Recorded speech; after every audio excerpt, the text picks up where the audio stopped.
quelques mots juste pour me présenter, puis après je laisserai la parole à nos speakers du jour. Donc moi, je m'appelle Sarah Huet, je dirige le Partech Shaker, qui est le campus d'innovation de Partech, donc du fonds d'investissement Partech à Paris. C'est tout d'abord un lieu qui est au centre de Paris, 33 rue du Mail dans le 2e. Qu'est-ce qu'on y fait? On y faisait beaucoup d'événements. Évidemment, aujourd'hui, c'est un peu plus compliqué. Donc, on réalise tous nos événements en ligne et on accueille beaucoup de startups qui sont financés ou non par Partech sur 5 étages. Donc, si vous cherchez des bureaux, on a encore 2 bureaux de disponibles. Ça, c'est le petit côté promotion du lieu. Sinon, n'hésitez pas à venir voir. C'est un lieu qui est assez chouette. Une belle terrasse. D'habitude, on faisait les après-talks sur la terrasse avec café croissant. On espère très bientôt pouvoir vous réaccueillir dans le lieu. Aujourd'hui, évidemment, tout est arrêté, tout est à l'arrêt pour les événements. Voilà, et je travaille également au support au portefeuille pour le compte des sociétés en portefeuille de Partech, post-investissement. Je vous propose du coup de vous présenter, peut-être commencer par toi, Joël. Est-ce que tu peux te présenter rapidement, puis après, on sera à François-Xavier. Tout à fait. J'ai une grande passion qui est le développement humain. Je suis suisse romand en particulier, avec une carrière internationale de plus de 30 ans dans la majorité des grandes entreprises.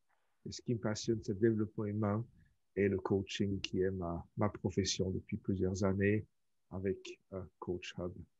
Et merci pour l'invitation de Partech. Avec plaisir. François-Xavier? Oui, bonjour à tous. Donc moi, je suis François-Xavier Vanini, je suis vice-président de Coach Hub France. Et je viens du monde de la formation professionnelle. Je travaillais dans d'autres entreprises avant, dans la formation professionnelle, pas le coaching. C'est une double bascule pour moi, Coach Hub. À la fois le passage de la formation au sens strict du terme au coaching professionnel. Et puis, j'ai aussi travaillé toujours dans des grands groupes précédemment. Et donc, j'ai rejoint Coach Hub il y a quelques temps maintenant. Startup qui a depuis s'est bien développée, notamment en Europe. Voilà. Ok, super. On va arriver sur les questions un peu sur la période. On n'avait pas forcément préparé cette question lors de la préparation, mais je vais vous la poser quand même par rapport à la période qui est super particulière. Mais avant, est-ce que vous pourriez nous dire en quelques mots ce que c'est le coaching? Est-ce que ça existe depuis longtemps? Pourquoi c'est en vogue en ce moment? Est-ce qu'il y a aussi des caractères un peu géographiques? Le coaching est arrivé plutôt, j'ai l'impression, plutôt récemment en France. Mais est-ce que c'est une impression? Est-ce qu'il a toujours été là? Est-ce que vous pouvez nous en parler un petit peu, cette côté un petit peu introduction par rapport au coaching aujourd'hui? François, tu veux peut-être Bien sûr, ouais, bien sûr, je peux démarrer Alors, le coaching existe depuis toujours, enfin depuis très longtemps en tout cas, ça c'est sûr. Il y a un changement qui se produit depuis quelques temps avec la digitalisation du coaching qui le rend accessible à une population plus large dans les entreprises. Donc traditionnellement, c'était réservé, on va dire, au top exec ou au top management des entreprises qui faisaient ça en présentiel avec des coachs qui viennent toujours dans les bureaux pour des sessions de coaching. Et puis, les outils digitaux ont permis d'amener ça à une population plus large.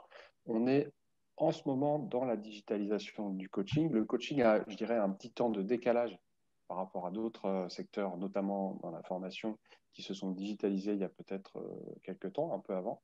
Et la digitalisation se produit maintenant dans le coaching avec des outils comme ceux de Coach Hub et qui permettent de le proposer à une population beaucoup plus large. Il y a aussi une demande du coup qui se crée en même temps, des employés très forte pour du coaching depuis quelques temps. Voilà, donc, voilà, on est un peu dans cette dynamique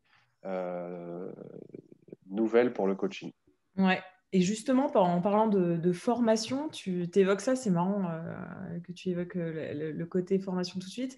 On a vu aussi les travers de la formation avec des sessions de e-learning qui n'étaient pas du tout engageantes, assez longues, assez désespérantes. Enfin, moi, pour avoir été salarié en grand groupe pendant longtemps et de d'avoir dû faire des sessions de e-learning, généralement, tu ne vas jamais au bout parce que c'est compliqué.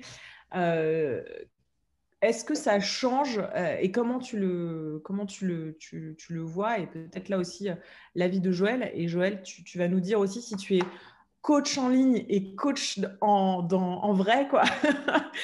Coach en physique. Est-ce que ça change beaucoup? Est-ce que l'humain, finalement, arrive à traverser l'écran? Une grosse question, ça, aujourd'hui. Joël, tu veux Oui, très répondre? volontiers. Dans mon cas, j'ai fait extrêmement peu de coaching face à face. Je fais D'accord. presque uniquement en ligne. Ça m'est arrivé qu'une, deux fois. Euh, dans le passé, j'ai eu fait en présentiel dans des entreprises et autres. Il y a une très grande différence entre la formation en ligne et le coaching en ligne. Parce que le coaching, c'est une conversation très profonde et par définition engageante. D'accord. Je donne aussi des cours et quand on a 20 personnes en face de soi, effectivement, c'est plus difficile de communiquer avec les 20 personnes. Le coaching, c'est un 1 à 1 très personnalisé. Ça fonctionne très, très bien en ligne. Je D'accord. remarque en fait même pas la différence. D'accord. Ah oui, d'accord. Ça fait combien de temps, Joël, que tu es coach? Ça fait Excuse-moi. 3 ans. 3 ans. OK. Et si on peut revenir juste en quelques mots sur le parcours classique pour devenir coach, c'est peut-être que ça intéresse aussi les participants du talk, du coup. Comment on devient coach? Est-ce qu'il y a plusieurs types de coach aussi? Peut-être, Joël, tu peux nous en parler un petit peu? Tout à fait. Euh, alors, il existe plusieurs formations de coaching, ICF étant une des plus classiques. Plusieurs autres organismes également le donnent. C'est un cursus qui combine de la théorie, mais surtout de la pratique et de la supervision de pratique. Donc, un coach qui évalue le coaching d'un autre coach. Sur la question de différents types de coaching, la barrière n'est pas extrêmement stricte, mais en général, on différencie en grande ligne le coaching personnel et le coaching professionnel ou exécutif. Le coaching de carrière est un petit peu entre les deux. Le coaching de vie, le coaching life, c'est vraiment un parcours de vie où on se positionne notre vision personnelle, notre équilibre personnel sur la vie dans l'ensemble. Le coaching professionnel exécutif est centré sur les objectifs et les directions, les problématiques de la vie professionnelle. Et quelquefois, on passe aussi sur des thématiques personnelles également. Donc, pas une ligne toujours très claire, mais une tendance sur un objectif qui est un peu différent. Ouais, Alors, les objectifs ne sont pas les mêmes en fait. Si on parle des différents types de coaching, finalement, ce qui les différencie le plus, c'est l'objectif que le coaché et celui qui paye le coaching, qui peut être l'entreprise, va mettre au bout. Est-ce que c'est un bien-être personnel ou est-ce que c'est des résultats tangibles? Et on va y revenir un peu plus loin sur les métriques vraiment que vous suivez aussi grâce à des outils comme CoachHub. Mais donc, tu disais que la frontière est mince parce que, évidemment, quand on travaille, et même je pense en coaching de carrière, la frontière entre le pro et le perso, surtout dans ce moment, et parlons-en de crise aujourd'hui, où la frontière est super mince et de plus en plus mince, et est-ce qu'elle ne va pas complètement, tu vois, s'éteindre? Est-ce qu'on va passer, est-ce que toute notre vie, on est beaucoup moins séparés sur notre journée et notre vie.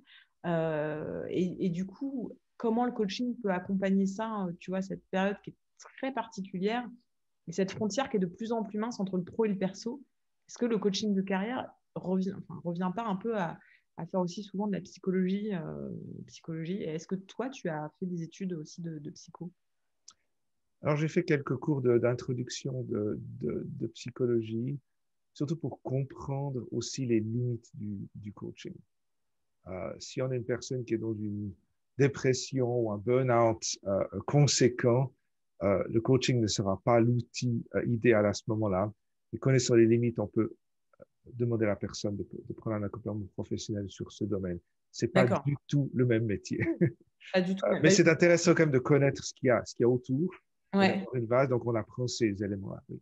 Oui, parce que tu peux aussi, toi, orienter derrière. En effet, il y a une question et on va y venir. Quand doit-on mettre en place un coaching? Donc, je vais prendre vos deux réponses, François-Xavier et Joël. Est-ce que c'est quand on a une crise dans l'entreprise, une crise entre salariés?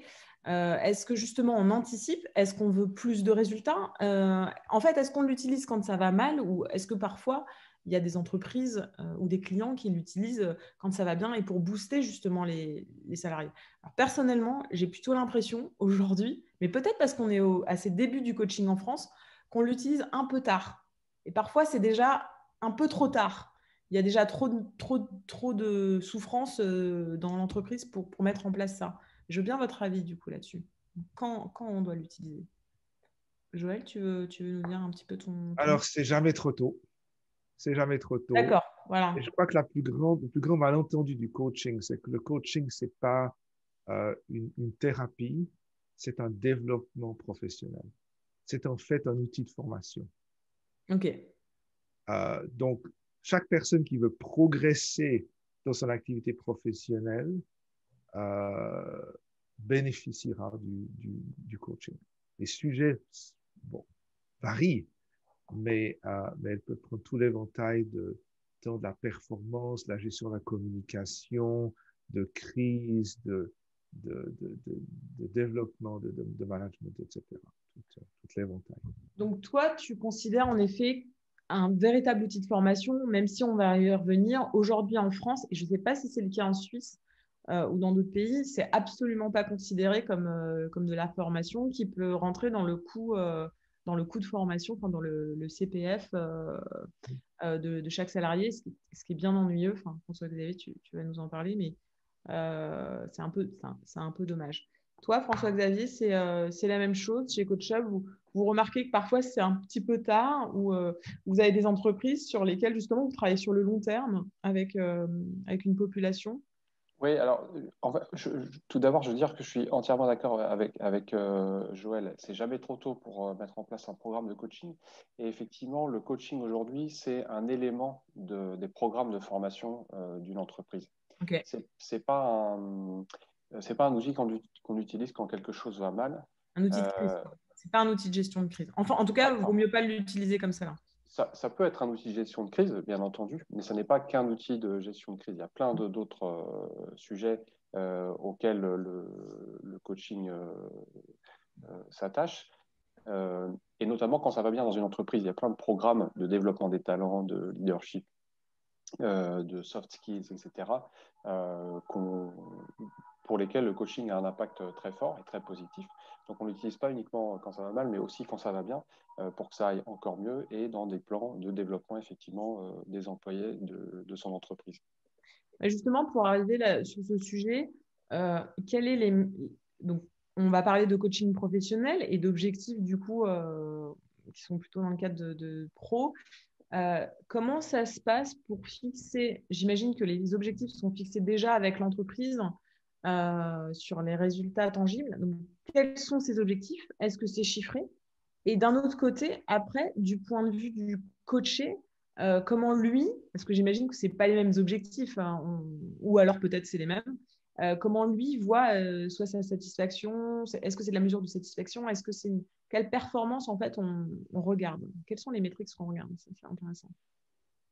Oui, je peux donner un premier élément de Ouais. réponse et puis laisser la parole à Joël ensuite, mais il y a plein d'éléments qu'on est capable de mesurer dans du coaching. Il y a des éléments d'auto-évaluation, c'est-à-dire qu'on va mesurer la progression d'un employé qui est coaché entre chaque session et au long d'un programme de coaching, mettons sur 6 mois ou 12 mois par exemple.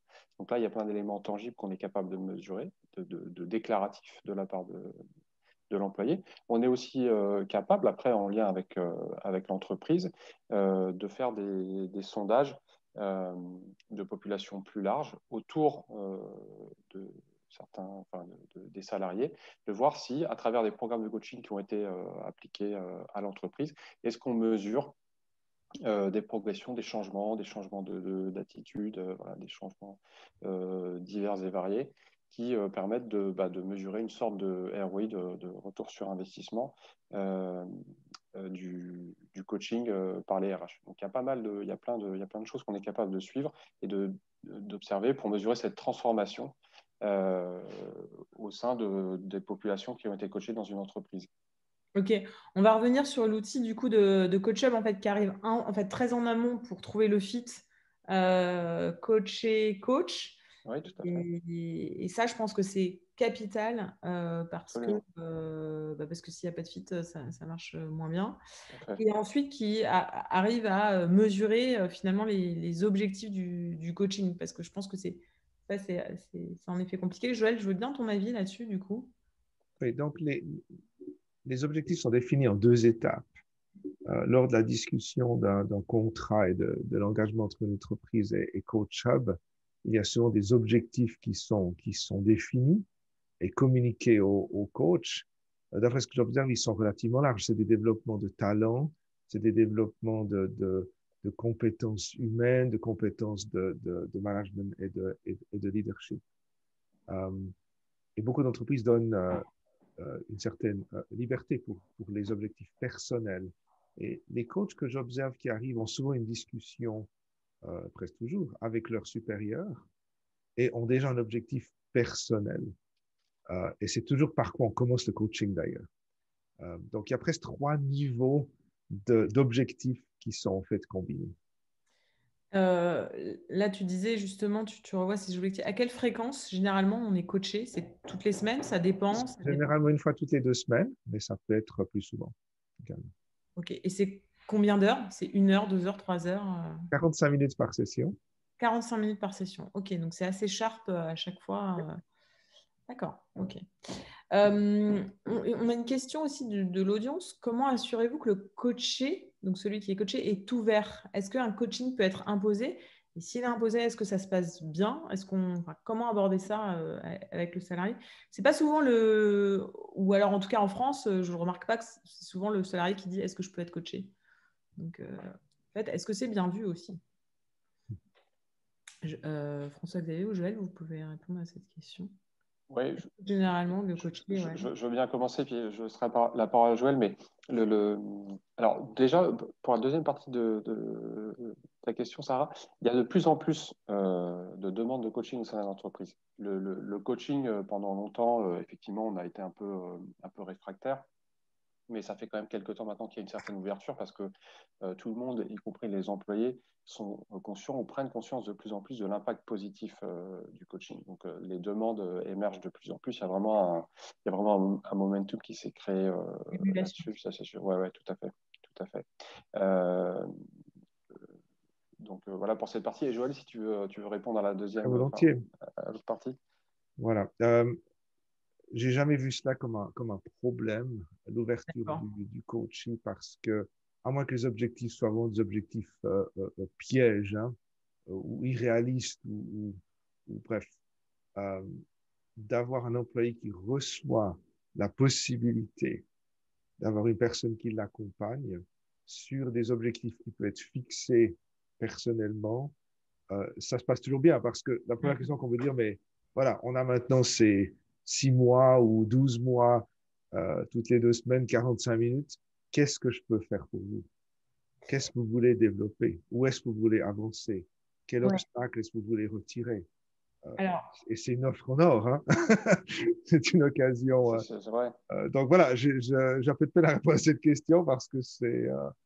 ok, mais souvent, le coaching, et là, je vais un peu sur un terrain un peu miné, mais souvent, le coaching est quand même décidé par le COMEX ou l'EXCOM pour une partie de C-level ou des managers. Et est-ce qu'il y a une complète indépendance du coach? Je veux dire par là, quand on a un échange avec un coach, généralement c'est assez profond. On peut parler de malaise avec des salariés dans l'entreprise. Est-ce que le coach ne va pas tout simplement écrire son rapport à l'Excom en disant bon, ben, un truc, il est démotivé ouais, est-ce que tu vois, je pense qu'il y a quand même une méfiance. Alors peut-être quand Joël, toi, tu l'as pas constaté pendant tes coachings, mais en tout cas, moi, de la part de personnes qui ont été coachées autour de moi, je sais que c'est toujours vu comme bon, on est coaché, mais bon, on sait bien que le coach n'est pas forcément tout à fait indépendant et on se lâche pas non plus complètement. Est-ce que ça, tu l'as pu percevoir Je comprends tout à fait la question. La profession de coaching a un code de déontologie. D'accord. On suit très strictement. Coach Hub est très, très prudent et attentif à la protection des données, à la confidentialité qui est la base du métier, Ok. qui est similaire à la confidentialité d'un médecin, par exemple. Ok. Donc, on a certains pointeurs qui sont simplement des métriques de où est-ce que je me sens par rapport à 7 points de vue, 7 éléments, mais ils ne sont pas commentés. C'est simplement des métriques. Est-ce que je sens que je progresse dans ma communication, par exemple? Mais il n'y a pas d'informations précises de données qui sont communiquées. Deuxièmement, c'est la base du métier d'éviter cet échange entre les deux en disant je suis le coach aussi de votre patron, il m'a dit qu'il voit tel problème chez vous. On ne se permet pas de le faire. Ok. Ça serait Ouais. un manquement grave. Ok. Oui, absolument. La confidentialité, hein, la conversation entre le coach et le coaché, il y a des objectifs qui peuvent être définis dans une certaine mesure, mais dans une certaine mesure par l'entreprise, bien sûr. Mais la confidentialité ensuite des conversations entre le coach et les coachés, elle est hyper importante. C'est sûr elle est fondamentale dans les dispositifs de coaching. Et puis, comme le dit Joël, cette confidentialité, elle est évidemment respectée et même mise en place par CoachHub. Et ensuite, au-delà de ça, comme le dit Joël, les coachs sont des coachs certifiés, qui sont des professionnels, qui répondent à un code de déontologie dans lequel la confidentialité est aussi un élément de base. Juste côté certification et formation, c'est vous qui vous assurez. Est-ce que vous faites la formation aussi Coach Hub ou comment? Enfin, il y a plusieurs organismes de formation, ça se passe comment? Juste, Non, alors nous, on travaille avec des coachs qui sont déjà certifiés. Mais la certification de coach, c'est quelque chose d'international? C'est une certification internationale? Ou Oui, c'est... alors il y a plusieurs types de certifications possibles, D'accord. mais il y a quelques certifications qui sont reconnues au niveau européen ou international, tout à fait. Oui, c'est une profession qui est structurée. Hein. Ouais, ouais. Voilà. Donc il y a des certifications qui sont reconnues au niveau international. Et puis on demande aussi à nos coachs d'avoir un certain nombre d'années d'expérience professionnelle avant d'être devenu coach, et ensuite un certain nombre d'heures d'expérience en tant que coach. Voilà, pour travailler, on travaille avec des coachs expérimentés qui du coup sont capables de répondre à des problématiques RH et d'entreprises complexes. Alors, il y a une question sur les goals principaux des entreprises, mais François-Xavier y a répondu. On est vraiment sur du développement de talent. Je pense que c'est l'objectif numéro un. Est-ce qu'on a aussi Alors, quelque chose ouais, d'autre sur la performance des entreprises? Enfin, sur les objectifs ouais. de coaching en entreprise, ouais, il y en a plein en fait. Hein, ils sont très divers. Ça peut être on intègre souvent du coaching, par exemple, au programme de leadership, programme de développement des talents. De plus en plus, voilà, c'est quelque chose qu'on voit émerger de manière forte. Les programmes de leadership, ils existent depuis toujours, et cette composante de coaching vient se rajouter depuis quelques temps. Développement aussi des hauts potentiels. On a aussi beaucoup de cas dans les entreprises plus techno, ESN par exemple, ou entreprises tech, d'ingénieurs qui sont très performants dans leur job et qui sont promus à des postes de manager dans lesquels ils vont devoir faire appel à des soft skills, soit en interne, soit avec des clients, et pour lesquels ils ont aussi besoin de coaching. Donc là, c'est une espèce c'est un travail sur des compétences humaines, de soft skills, pour les amener à évoluer d'un poste vraiment techno à un poste plus relationnel humain. On travaille aussi sur des problématiques de transformation digitale, bien entendu, gestion d'équipe en temps de crise, coaching pour jeunes managers. Ça, on voit ça pas mal dans des startups, dans des scale-up, des boîtes qui se sont développées très vite et dans lesquelles les managers sont relativement jeunes. Comment accompagner ces managers dans leur job? Et à l'inverse aussi, dans des entreprises plus CAC 40, des grosses boîtes avec des populations qui sont peut-être plus seniors, comment est-ce qu'on accompagne ces seniors dans leur carrière voilà, pour les aider sur différents challenges qu'ils peuvent rencontrer. Donc on a vraiment les deux. Et on a aussi un sujet voilà, qui est très important en ce moment, qui est la diversité et inclusion. Comment est-ce qu'on peut accompagner les entreprises pour mettre en place une culture de diversité et d'inclusion? Donc pour ça, on met aussi en Ouais. place des programmes de coaching. Donc les sujets de coaching, ils sont très vastes, ils sont très divers et variés.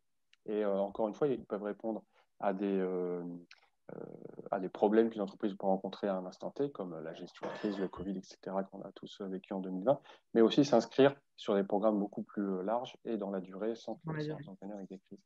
Ok, on voit que ça évolue vraiment vers ça. La question, et on y arrive avec Joël, plus sur les méthodos du coup que tu peux utiliser et notamment comment le coach, c'est la question d'un des participants, peut aider à identifier les problématiques et axes à développer. Une fois que le coaching est mis en place par l'entreprise, quelle méthode tu utilises et comment tu réussis à identifier là où les problématiques sur lesquelles il faut travailler? C'est une question passionnante, parce que c'est presque le cœur du métier. Une personne qui a une conversation avec son supérieur en parlant d'objectifs, de tâches, euh, on l'a tous, on le connaît.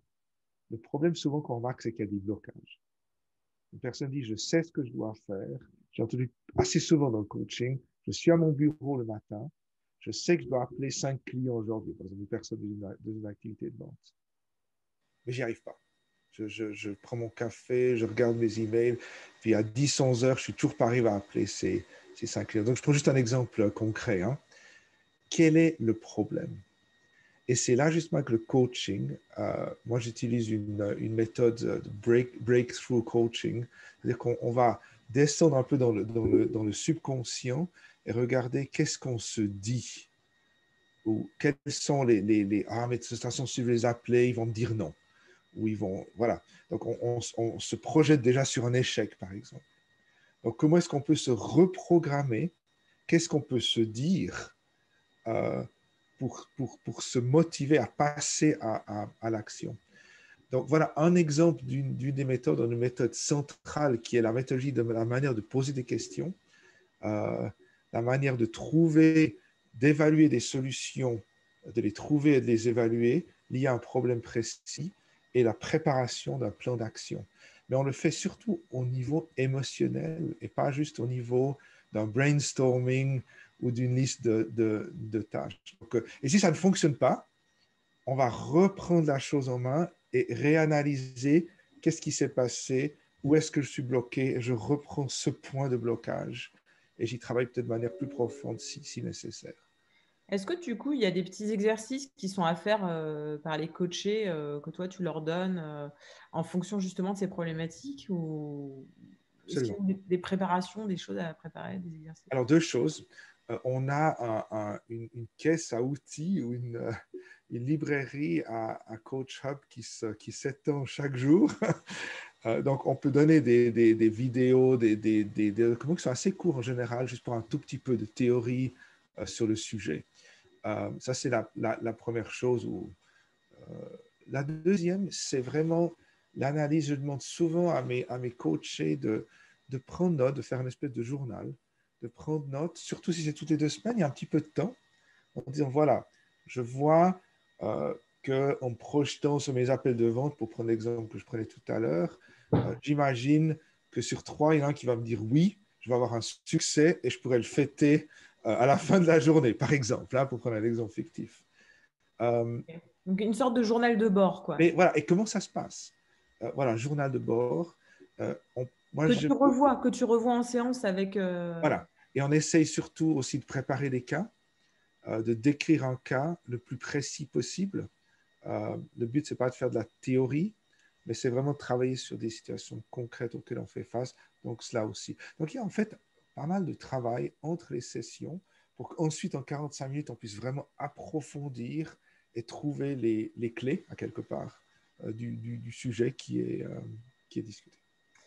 Est-ce que l'émulation du coaching aujourd'hui, c'est justement qui est complètement total opposé de ce qu'on est en train de vivre avec l'accélération, la digitalisation. Alors, CoachUp utilise la digitalisation, mais est-ce que ce n'est pas ce moment justement de recentrage qui est de plus en plus apprécié parce qu'on n'a plus le temps de le faire? On a des nouvelles technologies du matin au soir et on est sans arrêt connecté. Et on n'est plus connecté peut-être à nous-mêmes. C'est peut-être un peu ésotérique, mais est-ce que du coup, c'est peut-être ça que recherche, qu'on s'intéresse à les coachés, et c'est peut-être pour ça que ça marche aussi bien, c'est qu'on se recentre à un moment pendant ces 45 minutes avec toi, Joël, du coup, ces personnes. Et je voudrais bien que tu nous parles un petit peu du coup du fit que tu arrives à mettre en place parce que, et du coup peut-être on parlera après de l'algorithme de coaching, mais s'il n'y a pas de fit, il n'y a pas un bon coaching, quoi. Comment ça se met en place? Alors, je réponds juste la première partie de Ouais. la question et ensuite je passerai la main à François Clavier qui a des choses passionnantes à nous raconter sur la manière dont Coach Hub établit ce fit. Moi, j'ai trouvé d'une manière géniale. Euh, en fait, justement, on manque de recul. Euh, je me souviens, j'ai eu l'occasion de faire un MBA et des premières choses qu'on a entendues, c'est un manager a besoin de temps de réflexion. Et ce temps de réflexion, c'est extrêmement difficile à Oui, le prendre sur soi-même. oui, oui. Euh, donc, l'un de mes coachés m'avait communiqué ces points et ce qu'il a appris par le coaching. Et je crois que c'est le plus beau, la plus belle occasion d'entendre ce qu'une personne qui le vit euh, le dit directement. Et je me permets juste de reprendre cela, juste une seconde. Ouais. Et il me dit ce que ça lui a apporté, c'était environ 4 mois de coaching, donc 6 sessions, 8 sessions. Il me disait ce qui lui a permis dans ces discussions de qualité, c'est de vivre du détachement, de la hauteur de vue. C'est ce que je disais, ouais. Voilà, le fait qu'il y ait une absence de hiérarchie, je ne suis pas son patron. Euh, des échanges sans pression. On Mm. peut évaluer des idées, on peut en discuter. Il n'y a rien qui est stupide ou qui serait humiliant. Et surtout, la prise de recul. Donc, c'est des espaces protégés, confidentiels, non jugés, avec quelqu'un qui est formé pour cet accompagnant. Et en tout cas, d'après ce qu'il me disait, ça semble lui apporter énormément. Ouais. Je pense que Je, c'est pa- le. Ouais, c'est ça. C'est ça. je passe la main à Ouais, François vas-y. Xavier parce que j'ai chaque fois reçu des coachings qui étaient géniaux et on a tout de suite connecté en quelques secondes. Donc, il y a Oui. une méthode là qui fonctionne vraiment bien. Superbe, magnifique. Oui, alors d'abord, effectivement, pourquoi est-ce on parle de ça et pourquoi est-ce que c'est un sujet important? Parce que l'alliance entre le coach et le coaché, c'est l'élément principal de réussite D'accord. du coaching. Voilà. Ok. C'est vraiment cette alliance qui va faire que le coaching va fonctionner ou ne va pas fonctionner. Nous, on est une entreprise de coaching avant d'être une entreprise tech, avant d'être une start-up. On est une entreprise de coaching et on a développé un outil techno qui amène plein de choses qui permettent de scaler, de démocratiser le coaching dans une entreprise. Mais même malgré ça, c'est vraiment cette alliance coach-coché qui reste l'élément principal. Pourquoi est-ce qu'on met en place du coup un algorithme derrière? L'algorithme, il va servir uniquement à matcher le coach et le coaché. Et pourquoi un algorithme? Avant, en fait, quand on a démarré, on le faisait manuellement parce que voilà, on avait des volumes qui faisaient qu'on pouvait le faire manuellement. Maintenant, on travaille sur on va dire des volumes de coaching de plusieurs centaines de personnes par entreprise. Donc, quand une entreprise nous demande de lancer quelques centaines de programmes de coaching, on ne peut plus faire ce matching manuellement parce que l'expérience utilisateur ne serait pas bonne. Si le coaché doit attendre une semaine ou 15 jours entre le moment où il a répondu au questionnaire, où il s'est lancé dans le parcours de coaching, d'avoir son coach, ça ne fonctionne pas. Donc, on a mis en place des algorithmes qui utilisent l'intelligence artificielle et qui vont avoir le rôle simplement de proposer un match, de proposer à un coaché, à un employé d'entreprise, par rapport à diverses informations, de lui proposer les coachs Alors, qui quels correspondent. critères vous regardez? Moi, je trouve que c'est intéressant. Il y en a plein. Alors, il y a plein de critères. Ça peut être des critères assez simples comme la langue, par exemple. Dans quelle langue est-ce que la personne veut être coachée? Et puis, ça peut être des critères beaucoup plus intrinsèques et liés au sujet de coaching de la personne, à son historique, au secteur dans lequel il travaille, à ses affinités, à ses priorités, etc., etc. Donc, quand on démarre un coaching chez CoachUp, il y a un questionnaire l'employé répond à un questionnaire qui va nous donner des informations. Et à partir de ça, on va réaliser un matching entre nos coachs. Donc, on a plus de 1000 coachs qui travaillent pour CoachUp. Donc, encore une fois, le matching manuel, voilà, il atteint ses limites. Mais les algorithmes d'intelligence artificielle aujourd'hui permettent justement de répondre à ça en quelques secondes.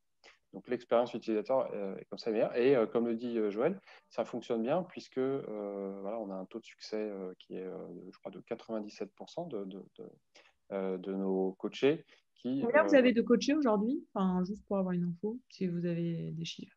de Combien de coachés. coachs? Ouais, de coachs et de coachés chez Coachum. Alors, des coachs, on en a plus de 1000. D'accord, Et des coachés, on en a des milliers. d'accord. Vous avez pas mal de clients avec beaucoup de gens qui Ah sont ouais, tout à fait. passés pour du coaching. Et juste, Ouais, je bien voudrais sûr. revenir là-dessus parce que je pense que c'est franchement fascinant cette conversation sur le fit. Et en fait, on a souvent l'impression, enfin, je te donne mon exemple, parce que moi, je travaille donc au soutien au portefeuille, et de temps en temps, j'ai des fondeurs ou des gens qui bossent en manager qui me disent, est-ce que tu connais pas un bon coach? Mhm. Et c'est horrible cette question, parce que moi, je vais répondre, bah oui, j'en connais un, par exemple, lui. Mais en fait, tu vas choisir quelqu'un qui est bon pour toi, mais qui n'est Ouais. pas forcément bon pour l'autre. Et là, je trouve que franchement, d'utiliser la puissance d'un robot en allant travailler sur des affinités, des trucs, des matchs, des machins, autant je ne suis pas pour aller sur des solutions HR pour diriger ta vie et ce que tu dois faire demain avec des datas sur ton expérience passée, parce que je pense que c'est vraiment le travail des aspirations qui fait qu'on s'épanouit et qu'on est motivé. Autant je trouve que sur le fit entre deux trucs, au lieu de dire bah, moi je connais quelqu'un, il va être bon. Non, ça n'a rien à voir. C'est pas parce qu'il a été bon pour toi qu'il va être bon pour Joël ou pour François-Xavier. Donc je Absolument. comprends bien le fit qu'il peut y avoir et qui est très différent de je recherche un bon chasseur de tête. Tu vois, je te dis n'importe quoi. Bien Un bon sûr. chasseur de tête sur une fonction data, bah, j'en ai et il sera bon. Mhm. Mais un bon coach, on est vraiment sur quelque chose qui est différent d'une personne à l'autre. Donc ça veut rien dire. Moi, je peux considérer que c'est un super coach pour moi, mais qui ne sera pas forcément un super coach pour Joël. Alors, on a une question sur déjà la première question. Y a-t-il une communication entre les sessions de coach, Joël? Est-ce que toi, tu WhatsApp ou je sais pas, tu mails tes coachés? Non, très peu de contacts aussi pour les questions de confidentialité. On utilise uniquement la plateforme Coach Hub en tant que telle et on y a D'accord. une messagerie. Ok. Mais c'est une raison pratique. C'est que je crois qu'il y a une certaine équilibre du travail sur soi que le coach est fait. Ok. Et s'il y a une question, bien sûr, pratique, j'arrive pas à trouver accès à la vidéo que j'ai recommandée et autres, absolument. Mais on n'a pas de communication, de coaching en tant que tel. Ok. Dans Et notre après, est-ce que de temps en temps, les mecs ou les gens enfin, ces femmes et ces hommes sont tellement attachés à toi que tu fais partie un peu de leur vie et qu'ils te donnent des nouvelles ou est-ce que tu as des nouvelles de temps en temps de tes coachés? Alors, c'est toujours, j'ai cheminé avec une personne 4 à 6 mois et la dernière session, c'était émotionnel. Ah On a ouais. fait un bout de chemin, on s'est, dans un climat de confiance Ok. et j'avais presque un peu la larme à l'œil, hein.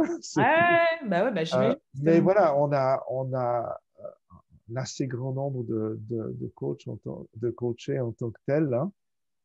Et on passe à la chose suivante. Je suis pas en contact avec eux après coup. Euh, on- donc voilà, c'est la relation très souvent s'arrête presque tout le temps. Ok. Une question aussi, quand peut-on s'attendre à avoir des résultats avec le coaching? Ça, c'est une question super intéressante. On a vu quand le mettre en place, quels critères de succès on pouvait attendre. Mais les résultats se font attendre quand? Alors là, bah, je veux bien vos deux réponses, et notamment par rapport à une formation classique. En fait, est-ce que le résultat arrive tout de suite ou est-ce qu'il y a une sorte de méthode des petits pas? Donc c'est très incrémental et finalement, enfin, on n'en a pas parlé, mais finalement le coaching c'est aussi une formation, mais bon, qui n'est pas que du contenu, et c'est aussi la personne qui, grâce à un coach, réussit seule à trouver sa voie. Enfin, c'est quand même ça tout le truc derrière le coaching, c'est pas le coach qui va dire fais ça ou fais ci, c'est un facilitateur. Et je pense que là, Joël, tu peux reprendre ça. Mais du coup, quand est-ce qu'on a des résultats avec le coaching? Est-ce que ça peut être immédiat parfois? Est-ce que tu as déjà vu des gens qui, du jour au lendemain, sont devenus aller bien, performants, ou est-ce que c'est plus long que ça? Et tu parles de 8 mois, donc j'imagine que c'est pas du jour au lendemain. Alors ça dépend du sujet, ça dépend de la thématique. On a des D'accord. solutions très rapides. Ah ouais. Parfois, une personne immédiatement, waouh, je ne me suis pas rendu compte que ce qui me bloquait, c'était si, voilà, si je vois les choses de telle manière ou je m'organise de telle manière, et on se voit la semaine suivante, problème réglé, sujet suivant. Ouais. Euh, il y a des sujets qui prennent beaucoup plus de temps Ouais. euh, et il y a rarement, mais des choses qui prennent peut-être 6 ou 12 mois en tant que telles. Ok, donc il y a des quick wins, des choses très Voilà. faciles, et il y a des choses beaucoup plus profondes à creuser. Voilà, mais on essaie d'avoir suffisamment de quick wins, même s'ils sont partiels, pour encourager à créer du mouvement de succès, parce qu'il y a des thématiques qui sont un petit peu plus lourdes, mais on essaie de les diviser en éléments qui font des petits pas pour résoudre le plus grand problème. Et ça, c'est une chose qui est assez intéressante, c'est l'intuition, souvent, comme on parlait de la découverte du problème, et l'intuition également du coach en tant que guide. En tant que? En tant que guide. Oui, guide. En Oui, disant, oui. ben voilà, vous avez un manque de confiance en vous, par exemple, on analyse d'où il vient, on crée des situations positives, tout en gardant en même temps la vue à plus long terme, à mi-terme, hein, 6 à 12 mois. Donc, on travaille sur ces niveaux à court et moyen terme en même temps. Ouais, et tu vois, tu en reparles, mais je pense que c'est ce qui nous manque de plus en plus, et notamment le stress qui entoure les managers aujourd'hui avec les choses qui vont très vite, de créer des situations positives, une certaine reconnaissance, enfin d'avancer ensemble et de voir le chemin ensemble. C'est tout cette zone de confiance, de confort que toi, tu arrives à créer. Je pense que c'est pour ça aussi il y a une telle émulation et qui vient des États-Unis finalement. Enfin, ça a été les premiers à prendre cette vague notamment de tech sur la tête et qui nous arrive en France maintenant. Est-ce que toi, François-Xavier, tu veux ajouter quelque chose sur les résultats du coaching par rapport à une formation notamment? Bah, enfin, le coaching et la formation ne s'opposent pas. Ce ne sont pas deux sujets qui sont en opposition. Ils D'accord. travaillent ensemble, en fait. Notamment sur les formations contenu, le coaching ne remplacera jamais des formations métiers, sécurité, contenu, etc. Sur des formations leadership ou sur des formations de développement humain, le coaching, il s'attaque vraiment au côté humain des choses. Donc, il est vraiment plutôt complémentaire de la formation. Donc, il est intégré à ce titre. Il est intégré de plus en plus dans les programmes de formation. Il ne remplace pas forcément des programmes existants de formation, mais il vient en complément. Voilà, parce qu'on a vu et on se rend bien compte de son impact positif. Il y a plein d'études et il y a plein de stats là-dessus. J'en ai lu une dernière récemment qui est que sur des formations leadership, on a observé une différence de x4, c'est-à-dire que des employés qui avaient suivi une formation leadership sans coaching avaient une augmentation de leur productivité de 22%, et le même type de population d'employés qui suivaient la même formation leadership avec du coaching en plus avaient une augmentation de leur productivité de 88%. Donc voilà, c'est l'impact positif du coaching qui n'a pas remplacé la formation leadership, mais qui est venu s'intégrer à cette formation. Ouais, je comprends ce que tu veux dire. Alors moi, pour avoir suivi beaucoup de formations de leadership, de talent, de tout ce que tu veux dans des grandes entreprises, Ouais. vraiment des belles entreprises françaises, je me suis payé moi-même un coaching. Ouais. Et je peux te dire que les résultats ont été juste incroyables. Donc, je peux que partager ça. Et du coup, je voudrais revenir, ça enchaîne un peu sur la question du prix. Donc, moi, je me le suis payé, ce coaching, parce que d'ailleurs, ils sont français. Ils s'appellent Switch Collective et ça n'a rien à voir avec CoachUp puisque c'est du coaching plus de groupe. Enfin, ça marche par promo, ce qui est très sympa aussi, mais avec des résultats enfin, en tout cas pour les personnes qui ont suivi et moi-même très satisfaisants. Donc, qui paye? Est-ce que, comme moi, des salariés peuvent aller voir enfin, en fait, comment ça marche? Est-ce que moi, je peux aller voir ma boîte et dire j'aimerais bien suivre un coaching? Est-ce que du coup, c'est l'entreprise qui paye? Est-ce qu'elle a des réductions? Enfin, comment ça marche? Ou est-ce que moi, je peux aller voir CoachHub et dire je veux Joël? Ça coûtera. Alors, la réponse courte, c'est que c'est l'entreprise qui paye. Donc, ce sont des D'accord. programmes entreprises. Nous, on fait du B2B chez CoachUp. Il y a aussi des entreprises qui font du B2C avec du coaching pour des individus, tout à fait. Hein, Ouais. bien entendu, et c'est aussi très bien. Nous, on fait du B2B, donc on travaille uniquement avec des entreprises. Par contre, du coup, en tant que salarié, vous pouvez très bien aller voir votre RH ou votre responsable formation pour lui demander d'avoir accès à du coaching. Et dans ce cas-là, on engagera une discussion avec eux pour mettre ça en place. Et donc, ce sont bien des programmes dans un cadre C'est d'entreprise. un prix fixe ou ça dépend du coaching? Enfin, ça marche comment? Ça dépend du type de coaching, du nombre, de la durée, du coach. Alors ça, ouais, bah évidemment, donc ça, c'est des contrats qui sont discutés entre nous et les entreprises. Évidemment, ça dépend notamment de la durée du coaching qui va être un élément Et important. ça marche par heure? Je me rends absolument pas compte, hein. En général, ce sont des programmes, parce que comme le dit Joël, on a des résultats immédiats, mais on a aussi du travail de fond à réaliser. Un coaching, c'est souvent un travail de fond. Et Ouais. donc, ce qu'on observe, c'est que les programmes standards dans les entreprises sont des programmes en moyenne qui sont de 6 mois, 6 mois ou 12 mois. Voilà, en général, c'est un peu ça le standard. Et du coup, les coachs qui bossent chez vous, François-Xavier, sont exclusifs ou Joël, il peut aussi travailler sur ses propres coachings Ils ne sont pas exclusifs, non, non, souvent D'accord. ils ont des activités de coaching par ailleurs. Joël, toi, du coup, tu as des autres coachés? Je donne surtout de la formation, des séminaires de formation. Donc toi, tu as allié, c'est ce que disait François-Xavier, ça ne s'oppose pas, tu allies ton plaisir de la formation à tes activités de coaching. On a une question de Christelle qui nous pose la question suivante. Pouvez-vous repréciser la source de vos statistiques, formation et coaching? Merci beaucoup. Alors ça, c'est peut-être plutôt pour toi, François-Xavier.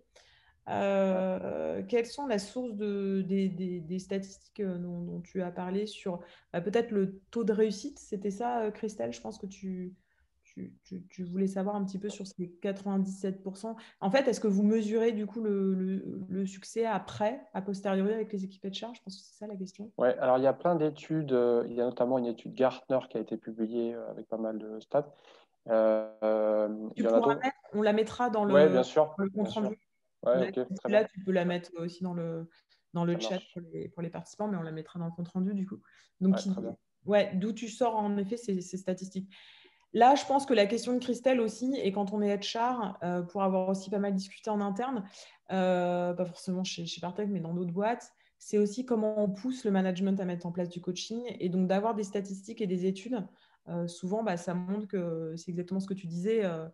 Une formation de leadership, très bien, mais de toute façon, on sait tous que les trois quarts ne sont pas forcément adaptés à la situation, à la période qu'on est en train de vivre. Et donc, comment, avec des stats, j'imagine qu'on peut aller, on peut aller voir le management et dire, bon, vous voyez quand même, il y a des boîtes qui ont des super résultats. Mhm. Euh, donc, notamment, si tu peux partager en effet Avec plaisir. de toutes les stats dont on a parlé, je pense que ça aidera en interne pour avoir aussi été dans des Ouais, fonctions, ouais, très on peut bien. Ouais, aller avec grand plaisir. Je voir son partage ça. manager, enfin l'excom en disant, bon, Ouais. là, ça a plus trop. La formation, tu sais, franchement, dans les grosses boîtes, tu as ton livret de formation qui n'a pas bougé depuis des années. Quand tu veux sortir de ce livret, c'est toujours la croix et la bannière, pour y aller. Donc voilà, Christelle, du coup, on enverra le compte rendu avec cette étude Gardner, c'est ça dont tu parlais? Notamment, mais il y en a plein d'autres. Il y en a d'autres, Ouais, ok, ouais. qui montrent les résultats, hein, bien sûr.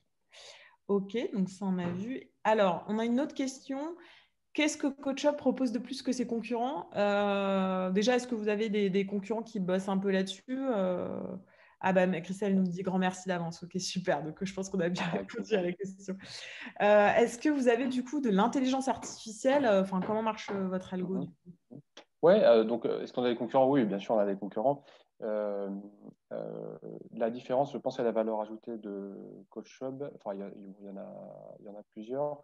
On est un peu les premiers à se lancer dans ce créneau vraiment digital de bout en bout. Et les solutions de coaching, en fait, euh, souvent, on a vu des entreprises qui faisaient du coaching traditionnel et qui ont essayé de se lancer dans le digital en rajoutant une couche digitale à leurs solutions avec certaines limites.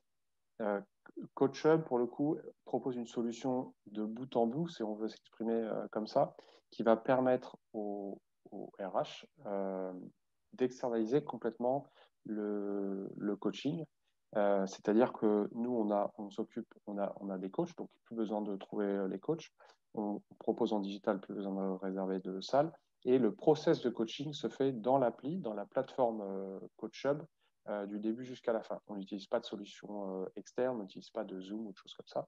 Voilà, tout se fait en interne parce qu'on veut avoir la maîtrise de la qualité de ce qu'on propose dans un cadre de coaching uniquement. Donc, tout ce qu'on fait est dédié au coaching et avec pour idée toujours d'améliorer et d'optimiser l'expérience utilisateur. Et donc ça, pour le coup, on est vraiment en pointe sur ce sujet-là.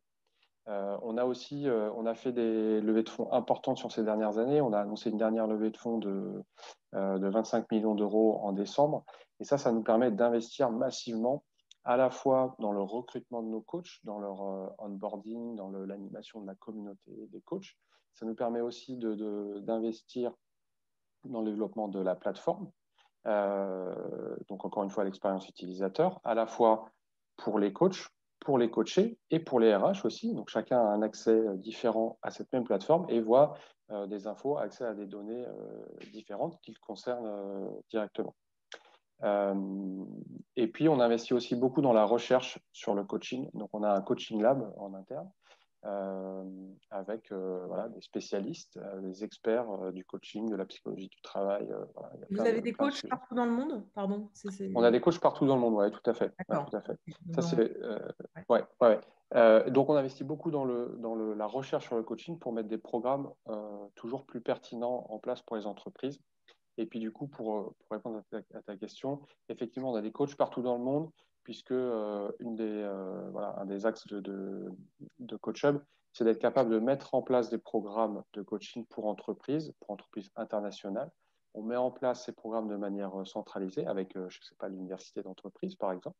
Et ensuite, on est capable de les déployer au niveau global dans les différents pays du monde dans la langue locale et en fonction aussi de la culture locale, parce que le coaching, c'est aussi évidemment, enfin, encore une fois, il y a cet aspect humain.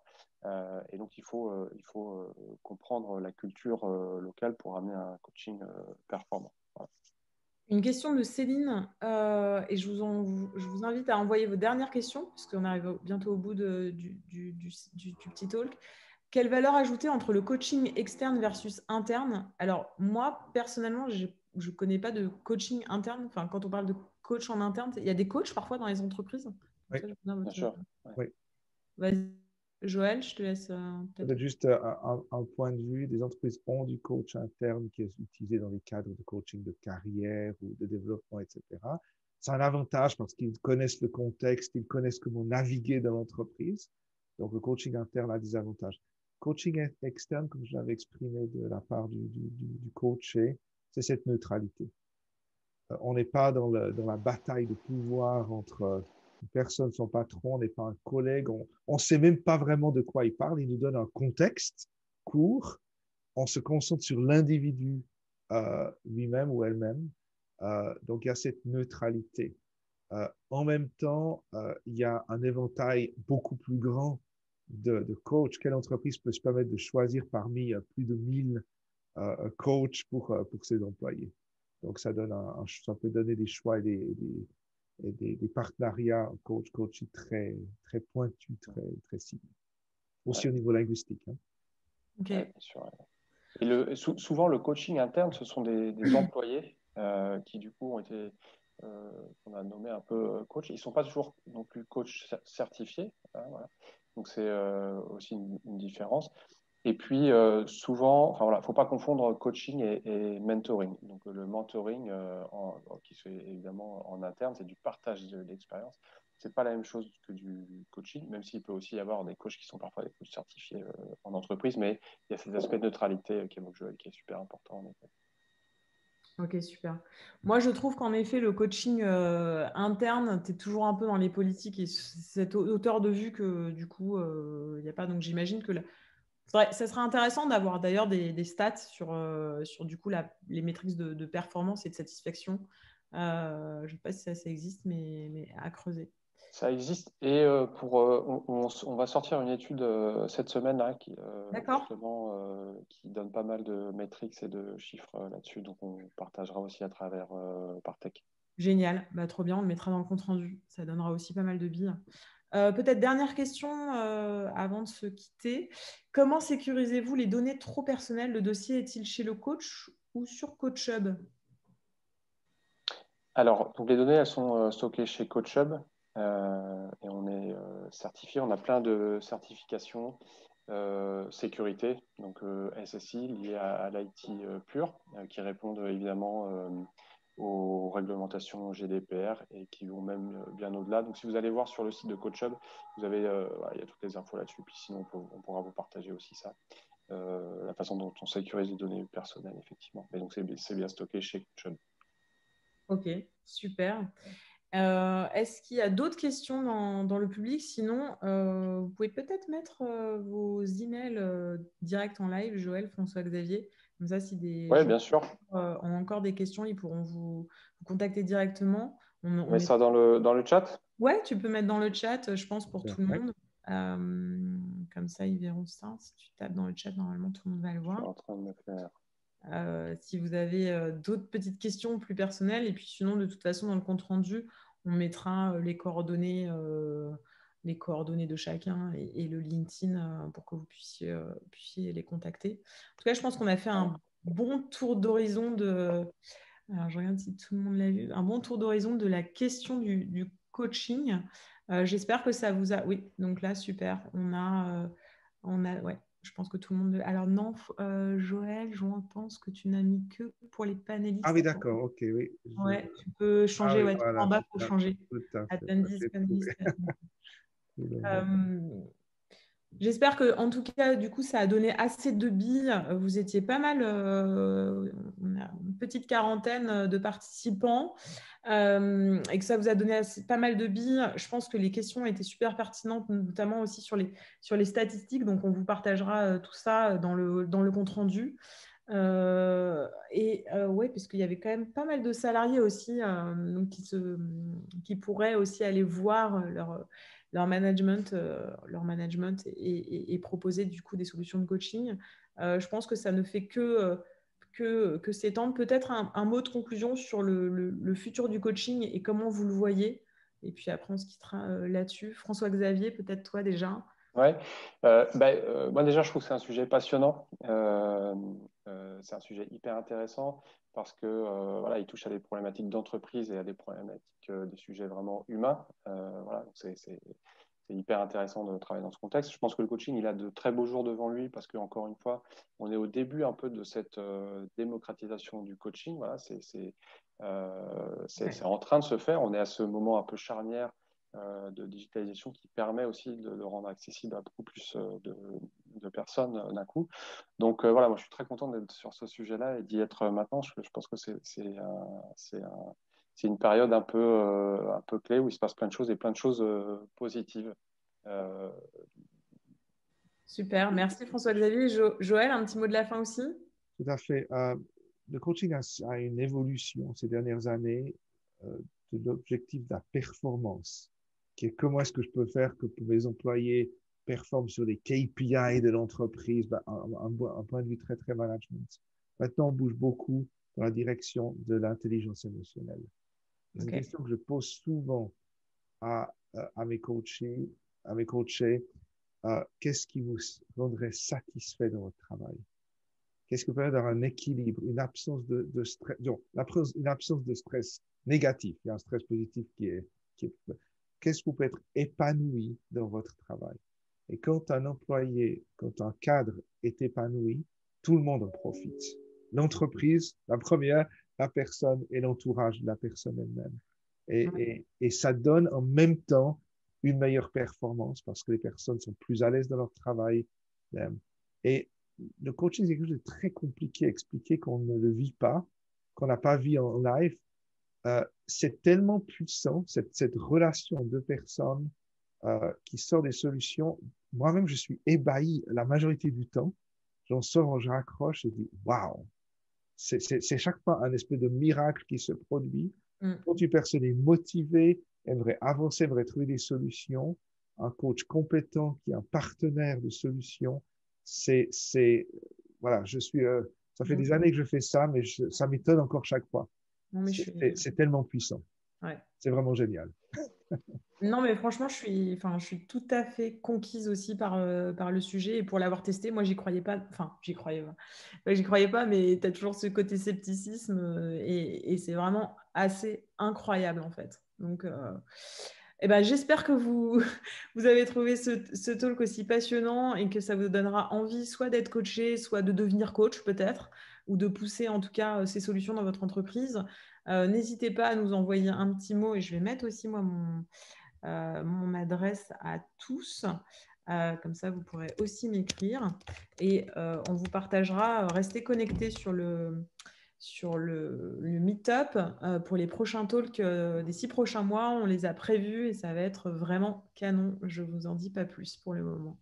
Merci à tous pour votre participation aujourd'hui et je vous souhaite une très très bonne journée. Merci beaucoup Joël, merci François-Xavier et je vous dis Merci à à vous. très bientôt. Oui, merci Joël et merci Sarah et à Partech de nous avoir invités aujourd'hui. Merci. Merci à vous. Bye. Bye, merci à tous.